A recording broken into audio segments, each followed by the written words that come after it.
بالله من الشيطان الرجيم بسم الله الرحمن الرحيم وقطعناهم في الأرض أمما منهم الصالحون ومنهم دون ذلك وبلوناهم بالحسنات والسيئات لعلهم يرجعون.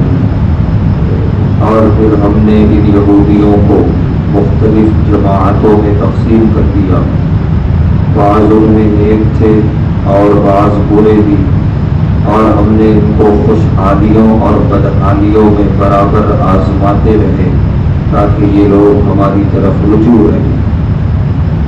گزشتہ آیات میں اللہ تعالیٰ نے یہودیوں کی شرارتوں کا ذکر فرمایا اور ان پر آنے والے عذاب کا بھی ذکر فرمایا۔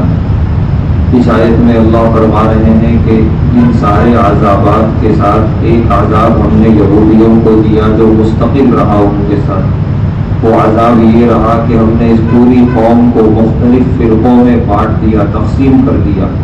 جیسا کہ حدیث میں ہے کہ پورے یہودی 72 فرقوں میں بٹے تھے، تو کسی قوم کا الگ الگ فرقوں میں بٹ کے آپس میں ایک دوسرے کے خلاف رہنا، یہ بھی اللہ کے عذابوں میں سے ایک عذاب ہے۔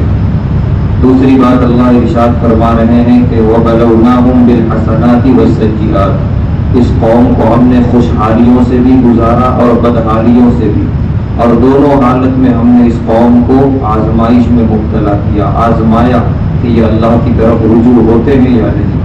اس سے بھی یہ پیغام ملا، حالات بہتر ہوں تو بھی اللہ کی آزمائش ہی رہتی ہے، اور حالات برے ہوں تو بھی اللہ کی آزمائش رہتی ہے۔ دونوں حالت میں اللہ کی طرف رجوع رہنا چاہیے۔ اللہ ہم سب کو اس کی توفیق عطا فرمائے۔